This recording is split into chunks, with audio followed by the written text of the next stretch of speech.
Assalamualaikum warahmatullahi wabarakatuh. Selamat datang kembali ke channel Syukri FIB. Okey, so dalam video ini kita akan sembang pasal US debt ceiling So minggu lepas kita dah banyak sembang pasal risk dalam market tentang Evergrande. Okey, dan minggu ini hot pasal debt ceiling So kita nak faham apa itu debt ceiling dan bagaimana debt ceiling ini boleh mempengaruhi pasaran. Dan apakah yang kita boleh expect seterusnya. Stay tuned.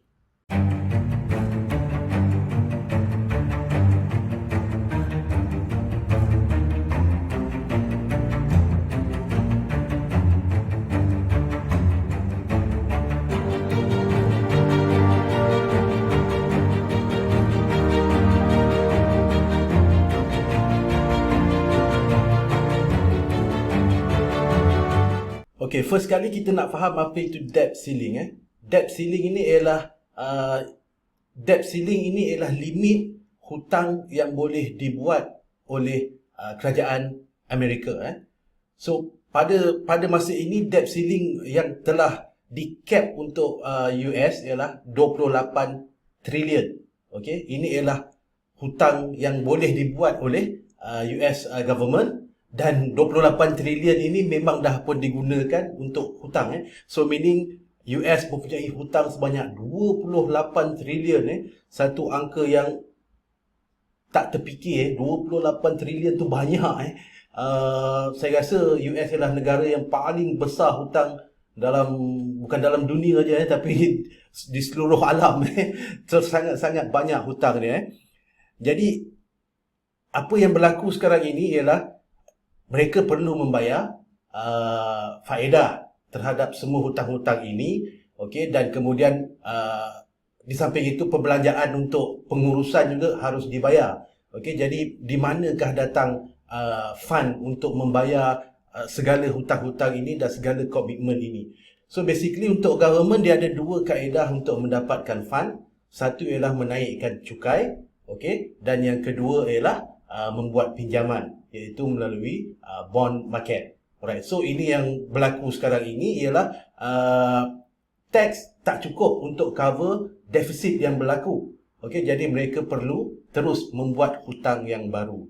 Okey, so apa yang berlaku sekarang ini ialah apabila 28 trilion ini telah sampai dia punya limit, maka dia perlu mendapatkan kelulusan daripada Kongres untuk terus membuat pinjaman baru. Okay, basically gali lubang, tutup lubang Jadi buat pinjaman baru untuk tutup pinjaman yang lama. Buat pinjaman baru untuk tutup pinjaman yang lama. So basically US memang hidup di atas hutang sahaja So ini yang berlaku Alright, so adakah ini sesuatu yang baru? Tak juga. Okay, US memang dalam sepanjang sejarah moden US, mereka telah pun meluluskan hampir 60 atau 70 kali paras hutang ini dinaikkan So it's not something new. Cuma kali ini agak mendesak sedikit sebab Senate Republican dalam House of Senate tidak mahu menyokong bil ini ataupun undang-undang ini untuk menaikkan paras debt ceiling ini ialah kerana percaturan politik lah. So kalau kita nak discuss pasal percaturan politik pun ada banyak, nak nego pasal tax dan beberapa isu-isu lain yang mereka nak nego. Jadi dia sengaja tidak mahu menyokong ini sebab ada percaturan politik. Okay, next kita nak tahu apakah consequence dia, apakah kesannya sekiranya US gagal untuk menaikkan debt ceiling ini. Dan kemudian, of course, kalau itu berlaku, maka mereka tidak dapat membayar komitmen mereka untuk bondholders dan juga tidak dapat membayar komitmen pengurusan sosial dan sebagainya untuk US. Okey, jadi kesan yang paling utama ialah US akan default. Ini akan menyebabkan yield akan naik begitu tinggi Jadi untuk future loan sebenarnya akan jadi masalah sebab bila yield tinggi kemudian baru nak buat pinjaman semula, mereka akan jadi masalah sebab nak bayar itu menjadi semakin mahal.